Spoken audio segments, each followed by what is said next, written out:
iniciativa muito importante nos Estados Unidos que se chamou The Precision Medicine Initiative. Então, ele definiu a medicina de precisão dando um exemplo de uma possibilidade de utilização para ela. Então, todos os médicos sempre reconheceram que cada paciente é único e sempre tentaram adaptar seus tratamentos da melhor forma possível aos indivíduos. Você pode adaptar uma transfusão de sangue a um tipo sanguíneo, e essa foi uma descoberta importante. E se combinar a cura do câncer com o nosso código genético fosse tão fácil e ocorresse como padrão? E se descobrir a dose certa do remédio fosse tão simples quanto medir a nossa temperatura? E é justamente a partir desta frase que eu tento contextualizar como que nós podemos usar a medicina de precisão dentro da área da oncologia. Existem informações extremamente importantes que são coletadas tanto do tumor do paciente através de sequenciamento genético e investigação de alterações no DNA ou no RNA desse paciente que são únicas daquele indivíduo, daquela doença que se desenvolveu naquele indivíduo. E você pode também fazer avaliações genéticas para identificar características do próprio paciente que são super importantes, por exemplo, para a metabolização de medicamentos ou algumas alterações genéticas que podem propiciar um aumento de risco de desenvolvimento de certas doenças.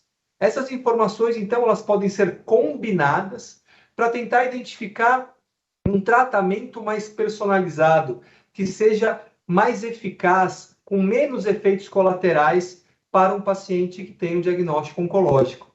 E a partir daí, quando você identifica o melhor tratamento, informações sobre metabolizações de medicamentos que são únicas daquele paciente podem determinar a melhor dose terapêutica, individualizada. Pois bem, esse paciente ele pode iniciar essa terapêutica que nós chamamos de terapia-alvo molecular, e esse paciente ele pode ficar curado a partir desse momento. No entanto, existe alguma situação que esse paciente ele evolui com uma progressão de doença, uma lesão, por exemplo, que recidivou. E essas informações da doença recidivada, muitas vezes, traz também algumas informações genéticas que desvendam o motivo pelo qual ocorreu aquele mecanismo de resistência.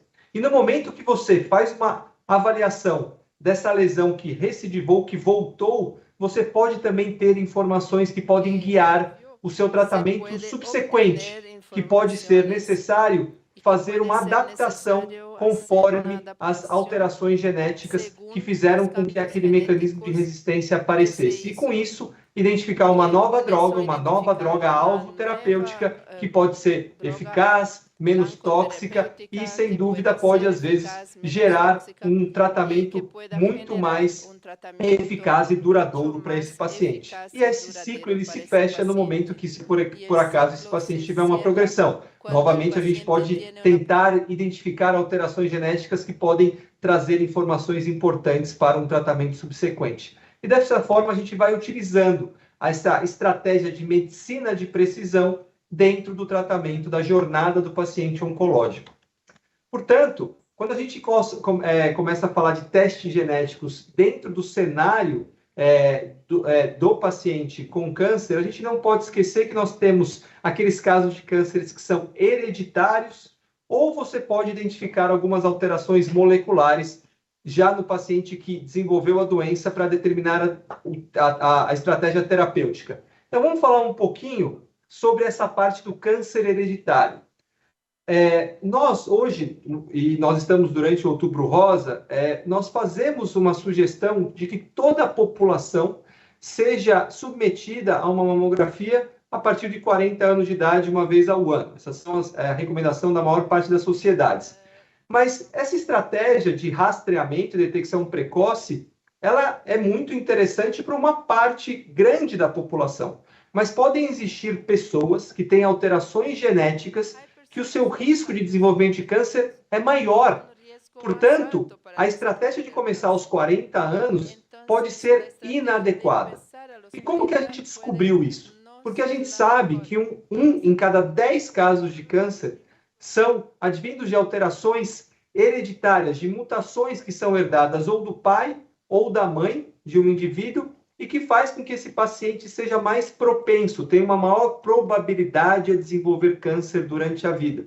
Normalmente, esses pacientes têm na sua história familiar vários casos de câncer em idade jovem, ou a combinação de alguns tipos de cânceres, como câncer de mama e ovário, ou a repetição de vários tipos de câncer, do mesmo tipo de câncer na família, como, por exemplo, mãe, irmã, tias, como, por exemplo, câncer de mama.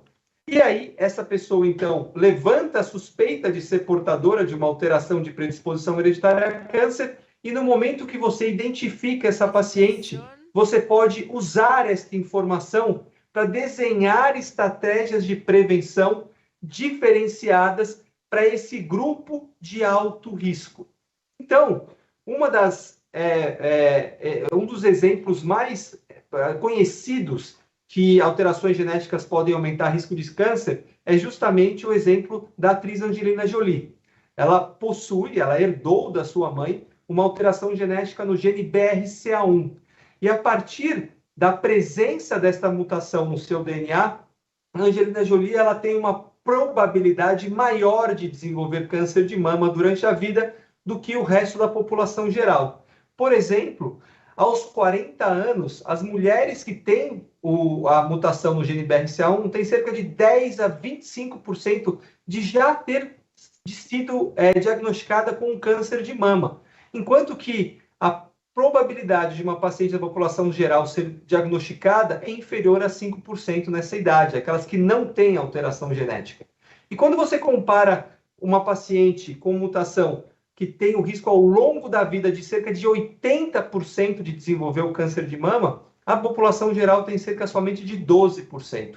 Então, uma estratégia de rastreamento para uma paciente com um risco médio de 12%, começar a sua mamografia aos 40 anos parece razoável. Mas e para uma paciente que aos 40 anos já tem quase 1 em cada 4 pacientes desenvolvido a doença? E ao longo da vida dela, ela tem um risco quase 8 vezes maior de desenvolver a doença. Será que a estratégia de rastreamento tem que ser a mesma? E a resposta que eu tenho é não, porque nós já estudamos essa população e elas precisam realizar uma estratégia diferenciada. O rastreamento nessas pacientes não pode ser feito somente com mamografia. Precisa ser acrescentado ressonância nuclear magnética a partir dos 25 anos. Existem medicamentos que podem ser utilizados para prevenir câncer nessas pacientes. Um dos exemplos é o tamoxifeno, que é utilizado desde a década de 70, tem um custo mensal inferior a R$100 e reduz em até 50% o risco de desenvolvimento de câncer quando bem indicado.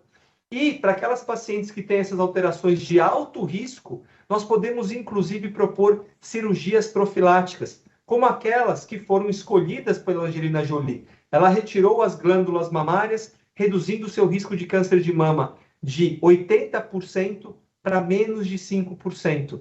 E um ano depois, ela optou por retirar os ovários, porque o BRCA1, o gene que está alterado nela, também, infelizmente, deixa os ovários desprotegidos. E o risco de desenvolvimento dessa doença é muito grande para essa população. Portanto, a gente pode oferecer essa estratégia de retirada para prevenir de forma extremamente eficaz essa doença, o câncer de ovário, que dificilmente é detectado por exames de rastreamento. Como que nós estamos, nossa realidade no Brasil? É possível fazer esses testes para nossas pacientes? A resposta é sim. Desde 2014, nós já podemos realizar esses testes para alguns pacientes que preenchem alguns critérios pelo sistema privado de saúde, aqueles pacientes que têm convênio. Basta essas pessoas preencherem alguns critérios que nós podemos solicitar e a cobertura é obrigatória. Infelizmente, essa opção de realizar esses testes de detectar pacientes de alto risco ainda não está presente no SUS. Portanto, a gente tem que brigar muito, porque mais de 70% da população brasileira ainda não tem acesso a essas informações que podem mudar o jogo, não só de um paciente, como de uma família como um todo, e fazer estratégias de prevenção extremamente eficazes e rastreamentos diferenciados num nicho pequeno da população, mas que pode ter um ganho enorme em relação a isso. Esses testes que avaliam predisposição a câncer estão sendo vendidos aqui no Brasil na farmácia. Nem todos tem a mesma acurácia que um teste solicitado por nós, oncogeneticistas. Mas isso está acontecendo não só aqui no Brasil. Esse fenômeno aconteceu nos Estados Unidos há alguns anos. E essa utilização desses testes direto ao consumidor vem crescendo rapidamente. Eu começo a receber pacientes no meu consultório, muitas delas com esses testes em mãos. E nós, oncogeneticistas, precisamos estar preparados para ajudar esses pacientes a utilizar essas informações de forma adequada. Pois bem, agora eu vou mudar um pouco a nossa fala aqui para os testes daquelas pacientes, não que têm alto risco, mas aquelas pacientes que já desenvolveram um câncer. Será que informações identificadas no próprio tumor podem fazer a diferença? Antigamente, eu vou usar aqui o exemplo do câncer de pulmão, todos os pacientes que eram diagnosticados com tumores primários de pulmão eram tratados da mesma forma, normalmente com quimioterapia. 30% desses pacientes tinham alguma resposta, algum benefício, outros não tinham benefício algum com o tratamento, a doença nem evoluía e nem regredia, e alguns pacientes, cerca de 30%, tinham somente os efeitos colaterais do remédio e a doença ignorava por completo o tratamento com a quimioterapia. Como que nós podemos evoluir? A gente começou a estudar o câncer de pulmão e nós identificamos que existem vários tipos de câncer de pulmão que podem ser definidos de forma molecular, com marcadores que podem ser utilizados para direcionar o tratamento para pacientes com câncer de pulmão. É isso que nós chamamos de terapia-alvo molecular. E quando nós sequenciamos um grupo de pacientes com câncer de pulmão e identificamos alguns deles com um marcador, por exemplo, chamado EGFR, eu posso usar uma terapia anti-EGFR. E essa terapia costuma ser muito mais eficaz, taxas de resposta acima de 70%, um tempo de controle da doença maior, com um efeito colateral muito menos pronunciado do que a quimioterapia.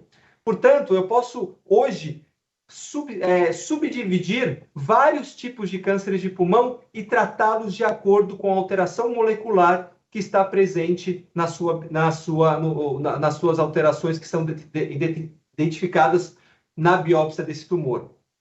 Um dos exemplos de terapia-alvo que eu queria trazer aqui para vocês é, por exemplo, a presença da mutação BRAF V600E, um paciente com melanoma, como vocês estão vendo aqui nessa fotografia. Esses nódulos subcutâneos todos são lesões metastáticas de um melanoma nesse paciente que tinha, na sua biópsia, um marcador molecular, que era justamente essa mutação no BRAF V600E. Nós temos tratamento que é direcionado para este achado molecular. E nós utilizamos nesse paciente. 15 semanas depois, vocês podem ver a forma que esse paciente respondeu ao tratamento foi brilhante. E utilizar quimioterapia isoladamente para esse paciente muitas vezes era ineficaz e trazia somente os efeitos colaterais.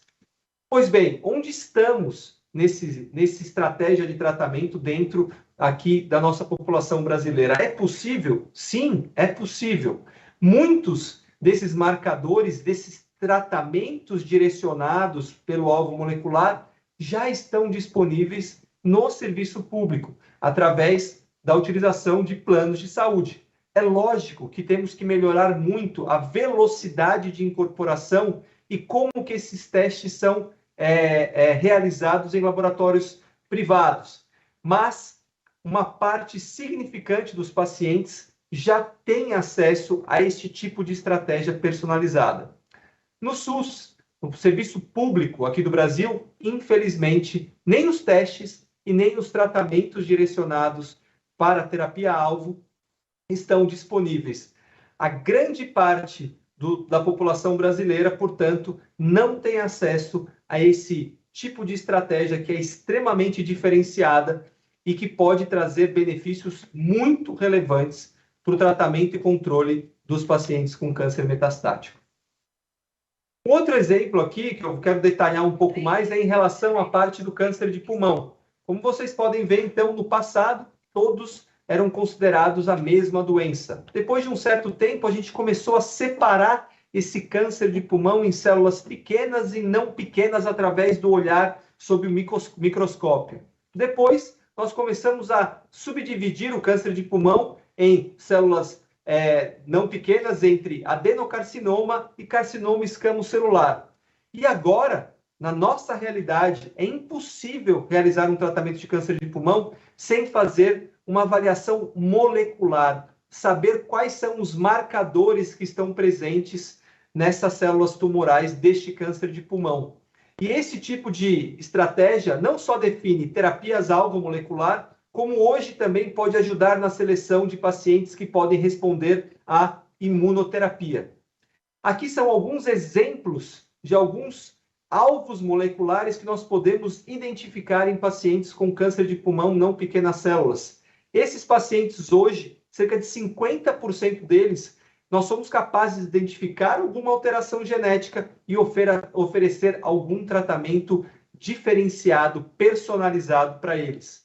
E olha aqui, é um fluxograma de como que nós devemos conduzir os pacientes com câncer de pulmão a partir desses achados moleculares. Existem vários achados moleculares, biomarcadores, e que têm tratamentos específicos a depender daqueles que são identificados. Inclusive, já existem alguns alvos moleculares que nós temos já primeira linha e segunda linha de tratamento a depender do tipo de mecanismo de resistência que ele adquire. Portanto, para concluir, eu queria dizer que, no meu entendimento, é possível realizar testes genéticos, uma medicina de precisão que pode identificar pacientes de alto risco, realizando rastreamento e estratégias de prevenção extremamente eficazes para reduzir o risco de desenvolvimento de câncer nessas pessoas de alto risco. E aqueles pacientes que já tiveram câncer, utilizar testes genéticos para selecionar melhor o tratamento. E se nós fizermos isso, é possível sim racionalizar o gasto, não só no setor privado, como no setor público. Mas esse assunto eu vou deixar para o Dr. André Messi continuar, porque eu tenho certeza que ele vai dar uma aula primorosa para a gente em relação à utilização dessas novas tecnologias dentro dos nossos pacientes oncológicos. Queria deixar aqui um agradecimento muito grande, para mais uma vez, pela oportunidade de falar com vocês sobre medicina de precisão e dizer que hoje o oncologista não consegue mais trabalhar sem esse tipo de tecnologia do seu lado.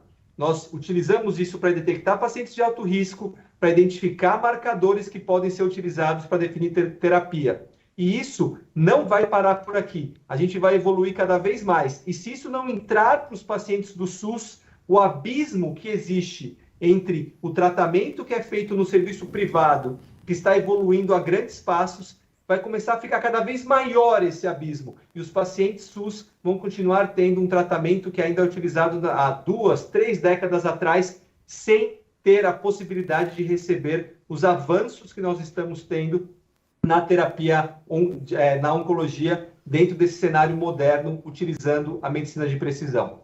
Muito obrigado. Estou à disposição para tirar qualquer dúvida.